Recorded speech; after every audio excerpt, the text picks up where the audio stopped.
So abortion is on its way to being not even illegal. Just Roe v. Wade's about to get overturned, so it goes back to the states. Thank you, Joe Biden. Yeah, shout out to Catholic Joe. Shout out to Catholic Joe. Got rid of it within a year of being in office. Trump couldn't get it done. Catholic Joe did. Obviously, we're kidding. This only existed because of the conservative judges that were appointed by Trump. So we're very grateful for that. All the demon people are big mad. This is, I think, the single most angering issue for the demon people. Yeah. And which is kind of telling, right? Like, the demon people get angry when you can't kill.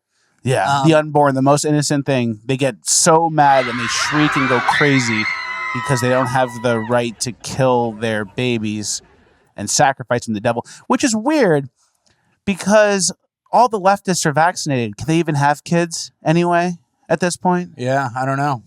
So maybe that's just like a cover. Maybe they flipped it just so no one notices that none of the vaccinated people can have kids anymore. Interesting. Yeah, it's a theory. It's a satire show. We can make jokes. I had a dream. I had a dream about that. But so I think the way they framed this issue, it's like that's the single biggest threat to your autonomy. And these college girls, like this is when they start really screeching. Yeah. And they go crazy. So it's a real bad marketing thing. And then all these white women, these white college women just scream for it and get crazy, yell in people's faces. Yep. And I mean, I think one of the easier things to do is like all agree that like after 5 months or, 3 months or whatever, like these people are talking about like 9-month abortions and they're like anytime. We saw with the Sav Hernandez video, 7 days after the baby is born in California, people are like, throw it out, like, or do whatever. And it's just like, if we can at least agree on that, like people have premature babies at like 5 months or 4.5 months. And then the doctors are like, we need to save this baby, get it in the incubator, all that. It's like babies live after that point, you know? And that's like, that's one of the things, if you're arguing with someone or talking to someone and they can't even agree with that, then it's lost, it's not really worth any time. It's two different worlds we're living in. Everyone gets mad. The pro-abortion people are the most intense demon people that exists. And it's always like, what if a woman gets raped? What if it's an incest situation and you want her to carry that baby? So we have some of the stats. 0.001% of pregnancies resulted from incestuous relationships. 0.085% the woman was raped in the situation. 6.26% the women aborted for social or economic reasons, and then 92.3% no reason. It was an elective situation, so you didn't have enough money. It was it wasn't convenient. Yeah, just didn't want the kid. So that's everybody. So it's basically another form of birth control at this point. It used to be rare and safe and whatever, and that was their whole motto. Let people do it and quiet. There was some shame associated with it. But for some reason, that all went away, and now it's just like a final form of birth control, and people like it, embrace it, and celebrate their abortions, which is super gross. Rand Paul has a book, and this kind of went viral over the last few days. It's like a paragraph. I'm going to read it. It's from Rand Paul's book. You want me to read it? I'll read it. On the one occasion in the 1960s when abortion was still illegal, I witnessed while visiting a surgical suite. Is that what it's called? Surgical suite? Yeah. Surgical suite as an OBGYN resident, the abortion of a fetus that weighed approximately 2 pounds. It was placed in a bucket, crying and struggling to breathe, and the medical personnel pretended not to notice. Soon the crying stopped. This harrowing event forced me to think more seriously about the important issue. The same day in the OB suite, an early delivery occurred and the infant was born slightly larger than the one that was aborted. But in the room, everybody did everything possible to save the child's life. My conclusion that day was that they were overstepping the bounds of morality by picking and choosing who should live and who should die.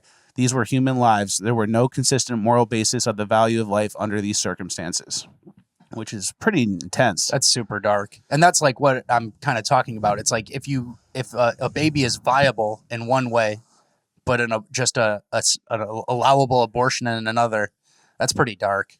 Yeah, and everyone gets big mad. Everyone's so upset. They think they're taking all their rights away. It's just like, don't get pregnant. If it's so important to you, don't get pregnant. And then it's like now they're talking about, well, now a person who wants to get an abortion has to travel across state lines in some situations. Good. It should be as hard as possible. Yeah. And it's like you talked about Kyle Rittenhouse traveling across state lines and he killed someone who was guilty and trying to kill him and a criminal. But now crossing state lines to kill the most innocent and unborn baby is, I guess, frowned upon now. Yeah. So a lot of the things don't add up. Obviously, my body, my choice. That's what everyone's saying now after trying to make everyone get vaccinated for 2 years. We must punish them for the unvaccinated. Yeah. So nothing in this debate adds up. I think the most important thing when someone's pro-choice, like if you want to be pro-choice, that's fine in my mind. But as long as you know what you're signing up for, I think a lot of times people are pro-choice and they're like, oh, I'm a guy. It's not my place to pick. Oh, I'm a guy. It's a woman's body, her choice. It's her thing to choose. I don't want to get involved. And that's like a weak stance. I think you have to kind of know what you're saying you're okay with. So if you're pro-choice and that's your stance, you should watch a video of what an abortion looks like, especially third and second trimester, when it's literally just murdering a kid that could survive out of the womb. Full fingernails, full hair, all that just stuff. A little mini baby. Yeah. And then it gets chopped up and stabbed in the heart and its neck cut and the head squished. So if you're fine with that, then cool. You're pro-choice. You're sick. Yeah. But you're pro-choice. And if you're not going to look into it, you're kind of like, as a man especially, you're escaping and you're just retreating into just the gray area and the generalities. Oh, it's not I'm a guy. Oh, it's a woman's right to choose. And you're actually not taking a stand. It's a very weak approach. You have to know what you're standing for. And if you're pro-choice, you're pro-choice and you're in line with this 6-6 stuff that these people are doing. Should we see what David Hogg said about it? Of course. Well, David Hogg was tweeting about it, but then he deleted his tweets. Yeah. So David Hogg is that weak man that we're talking about. And then listen to what he says after he deleted all these abortion tweets. I just took down all the tweets I posted. Thank you to my friends who called me in. As a cis man, it is not my place to speak right now, and I let my anger get the best of me. I am sorry. Out of respect for said friends and all people impacted by this decision, I will be offline for a bit to not take up any more space on your timeline. Good night. Good boy. Good boy, David. You listen. The girls tell you what to do, David. Good job. It's like, you throw away your opinions because what? It's not your place to talk, but the same people didn't tell you what a woman is and a man can get pregnant and they blow out their penis and they give birth through their penis. So it's like a very hard clown world to keep up with. Everyone wants to debate it. Oh, what about the babies that are born into foster care? Are they better off? Yeah, because they're alive. It's no debate. Don't kill baby. That's it. Don't kill baby. And in terms of the proud of your abortion, the yelling, screeching demon people, the account is called Shout Your Abortion. Mm-hmm. So, they're pretty proud of it. But I took a screenshot because it's the dumbest statement I've ever seen. It says, "We have zero faith in the Supreme Court to protect our 50-year-old constitutional right to abortion." 50-year-old constitutional right? Let me just... When was the Constitution written again? Math real quick to see if that adds up. Yeah. Yeah. So, just so stupid, small-minded thinking. And then Roe v. Wade, it's just like, you don't care about the process. If abortion was so popular, wouldn't we have a legislation for it? Wouldn't there be some law passed at some point? 50 years since Roe v. Wade and you couldn't pass a law on it? Mm-hmm. So it must not be that popular or something. And they had the fake stat that 70% of people are for it or whatever. That's a fake stat. If it was the case, then let's see it. Let's see the numbers. Yep. Check out this lady who is yelling about how she's not going to be a church mouse. I'm going to be a quiet mouse about them taking our rights away. What the fuck? I skipped that. Don't lecture me. I'm on the same side as you. Don't fucking lecture me. Lecture me a fucking church mouse about them taking our fucking rights. I'm not going to be a fucking church mouse about it. So don't fucking lecture me. Why don't you yell over there instead of yelling over here? Yeah, Well, because how she's about we all lecturing just me. get What the fuck? We're It's a on little the same infighting. side. Are you guys angry? And the guy saying, I'm get not angry. We're gonna sit here and just Don't be like Get that with me. angry. I'm No. not a fucking church we do. mouse. Don't be like Yeah, we that. do. Just like you do. No, what the fuck? Shut the Don't- fuck up! What the fuck? Don't lecture me. You're a man. I'm a fucking woman. And I am not a goddamn church mouse for this fucking crap decision. Cope and seed, man. Cope and seed. You lost, baby killer. Woo! Not a fucking Cope and seed, you lost, baby killer. Exactly. Get angry, get mad. And it's like, you're a stupid lady. You're wrong. You're getting mad that we're not allowed to kill the babies anymore, and you're trying to get people on your side to be into killing the babies. You're wrong. You're very incorrect about this. Cope and seethe. Yeah, cope and seethe, young lady, or ma'am. And so people just have this broad thing where they just go, our rights are this, and it's like, who gave you these rights? You know, we can have multiple conversations about this, like God-given rights, your rights in the country, whatever. It's like our rights. What are you talking about? Yeah, this is like from 1955 that we, started this. So. Yep. And Elizabeth Warren was getting big mad about this too. She has this thing where she does like this fake crying voice where she's like, I can't believe what I'm hearing. And it has like this like fake tone like Cory Booker does where it sounds like you're on the verge of tears.